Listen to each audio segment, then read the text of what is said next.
Bonjour à tous et bienvenue aujourd'hui dans cette vidéo. Nous allons apprendre à fabriquer une ruche d'Adam 10 cadres avec toit chalet. Pour ceci, pas besoin d'énormément de matériel. Je possède juste une scie sur table, une coupe d'onglet, une visseuse, un plan de travail et on va voir qu'il y aura peut-être besoin de un ou deux autres outillages au fur et à mesure, mais rien de terrible. Donc je reconnais que je triche un petit peu, c'est-à-dire qu'au niveau du bois, je fais déjà calibrer des planches en sapin de la largeur de 315 mm, ce qui correspond à la hauteur du corps de ruche. Donc on vérifie ensemble. On est bien sur une largeur de 315 mm. En longueur, j'ai environ 2,10 m, qui sera largement suffisant pour faire le corps en entier. On va commencer par débiter l'avant et l'arrière de la ruche. Donc toujours sur sa hauteur de 315 mm, on va nous tracer 430 mm. C'est la largeur de la ruche d'Adam en 10 cadres. 430 mm.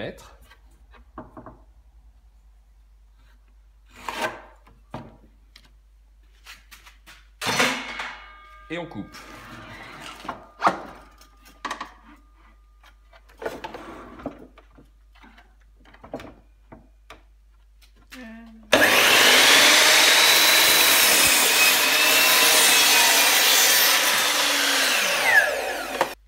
Pour les longueurs, les côtés de la ruche vont faire 475 mm. On répète la même opération. Alors bien sûr, vous aurez compris que pour confectionner une ruche, il faut de largeur et de longueur.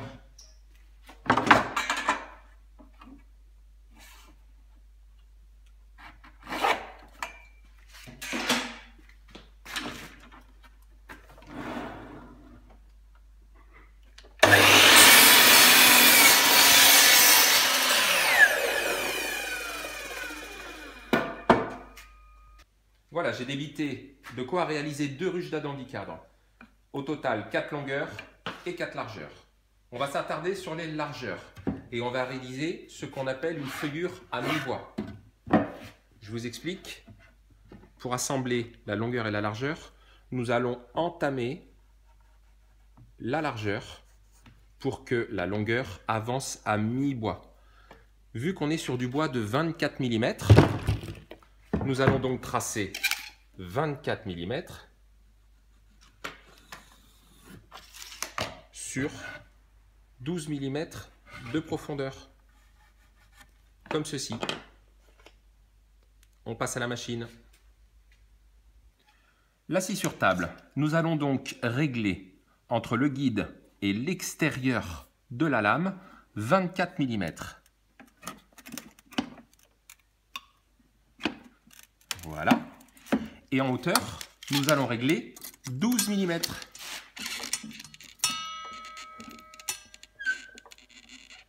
Voilà. On met la machine en route et on va entailler sur une même face les deux côtés, les deux hauteurs sur 315 mm. On se souvient bien, 430 mm, 315 mm, 24 mm d'épaisseur. Donc c'est sur la hauteur des 315 mm que l'on réussit à faire 2 feuillures.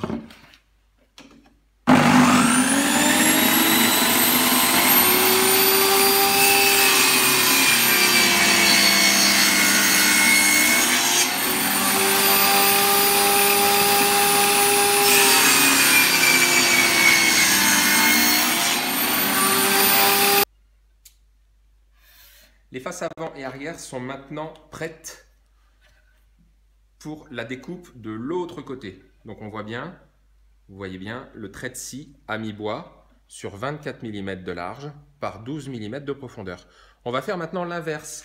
On va régler notre machine à 12 mm extérieur de la lame pour le guide. Et la hauteur de lame va passer à 24.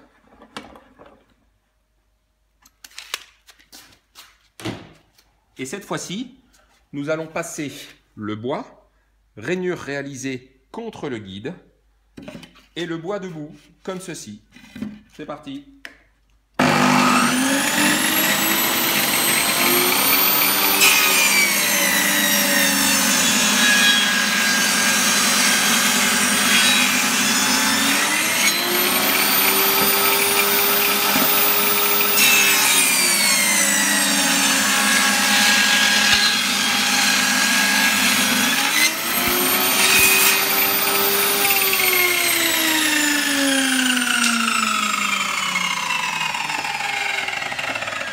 Et voilà, nous avons donc maintenant deux côtés prêts à assembler. Et venez voir. Maintenant, on a notre assemblage à mi-bois. Pour ceci, on va aussi pré-percer l'avant afin d'y insérer des vis. Vous pouvez également utiliser des agrafes ou des pointes. Les côtés maintenant sont tous délignés. Nous allons réaliser la rainure qui servira pour l'écarteur du cadre. Donc cette rainure, elle se fait que sur une seule face. Moi, je le réalise sur la face avant de la ruche. On laisse 60 mm. Donc, le guide est à régler à 60 mm extérieur lame. Et vous allez descendre votre lame à 5 mm. Voilà. Et sur la face intérieure de la ruche, étant donné que l'extérieur de notre ruche est là, sur cette face intérieure et que d'un seul côté, vous réalisez une rainure. C'est parti.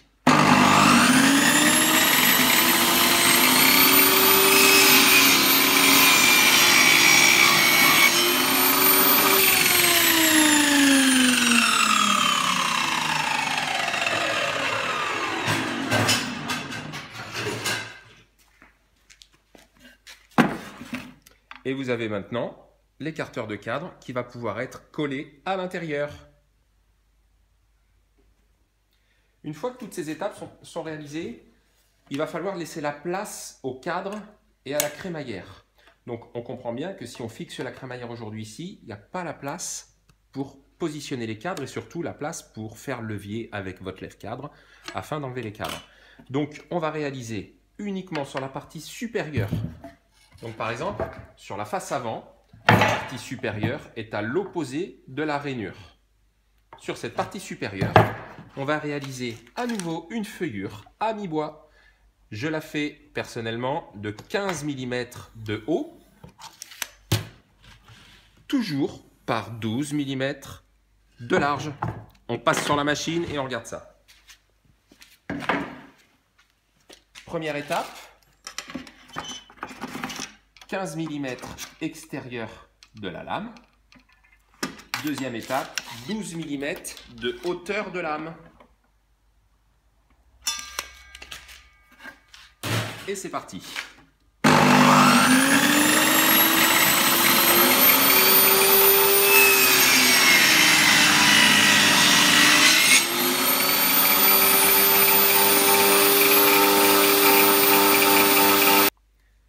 Toutes mes rainures à mi-bois sont réalisées. Je fais l'inverse maintenant.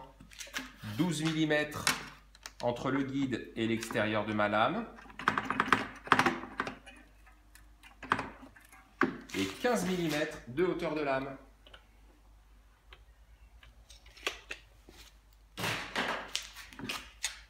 Et on va passer notre bois debout, rainure vers l'intérieur.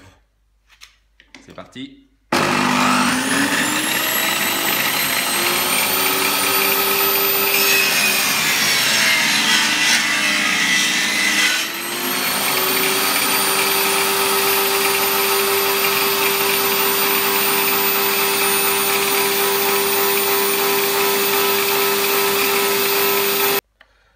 Prochaine étape, une fois que toutes nos feuillures sont faites en partie haute, c'est de positionner les crémaillères.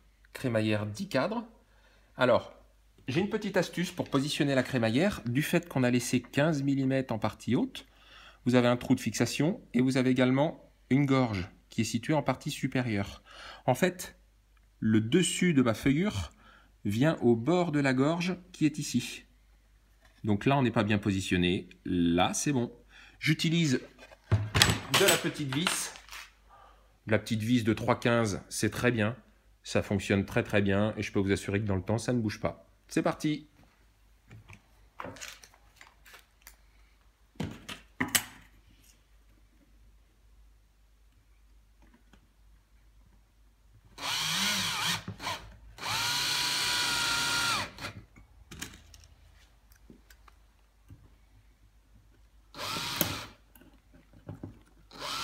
Nos crémaillères sont toutes installées. On va maintenant percer les trous pour la fixation des côtés de la ruche. C'est relativement simple. On a 24 mm de feuillure à l'arrière. On va donc prendre la moitié à 12 mm et on va percer un trou à 5 cm du bord supérieur et inférieur et un trou au centre. J'utilise un forêt de 5 mm bois ainsi qu'un petit fraisoir adapté. Et c'est parti. Voilà, pas besoin d'aller plus loin, c'est suffisant. On a donc maintenant une face arrière, une face avant qui se reconnaît grâce à l'écarteur. Alors tout à l'heure, je vous ai parlé de le coller, vous voyez là, je l'ai vissé directement. L'écarteur en partie basse dans sa rainure. Et on a également les deux côtés. On va pouvoir passer directement à l'assemblage. Un côté et la face arrière. Alors j'utilise de la vis de 4,45. Ça fonctionne très bien.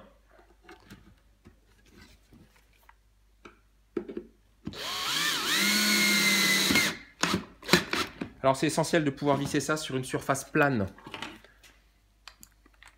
pour pas que l'ensemble boite.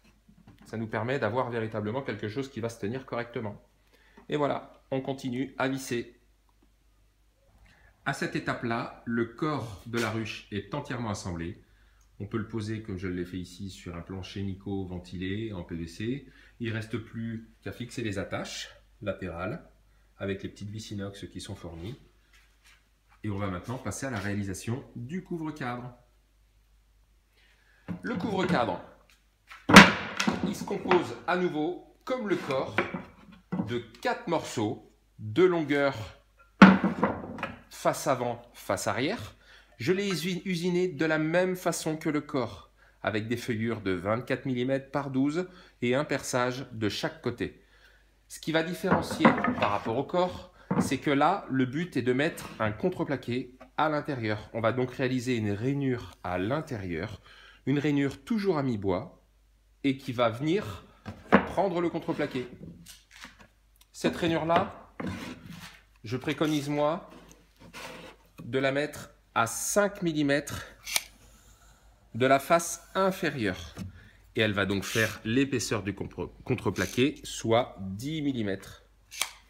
Il va falloir donc réaliser une rainure, ici, de cette profondeur-là.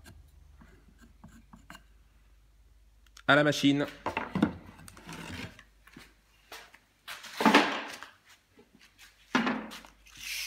On est donc à 5 mm. Alors là, du coup, c'est 5 mm intérieur guide, intérieur lame. On laisse 5 mm. Et en hauteur, on laisse ressortir 12 mm. Comme ceci. On va donc réaliser une première rainure sur le bord intérieur. Et progressivement, on va décaler de 2 mm pour repasser un coup de scie jusqu'à ce qu'on soit au bout des 10 mm.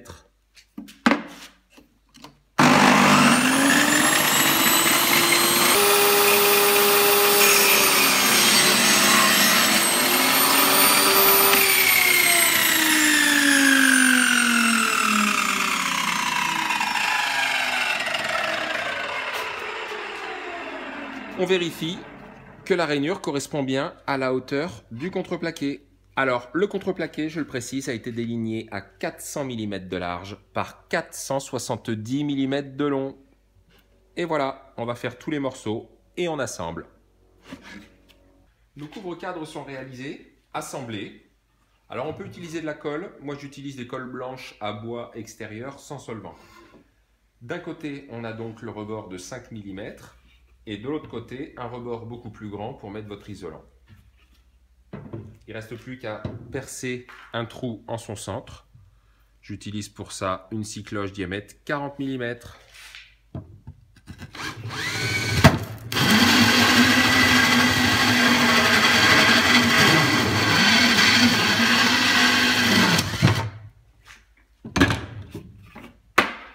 Et voilà. Notre couvre-cadre est terminé. On va maintenant passer à la confection du toit chalet. le toit chalet. Tout d'abord, j'ai déligné deux morceaux, toujours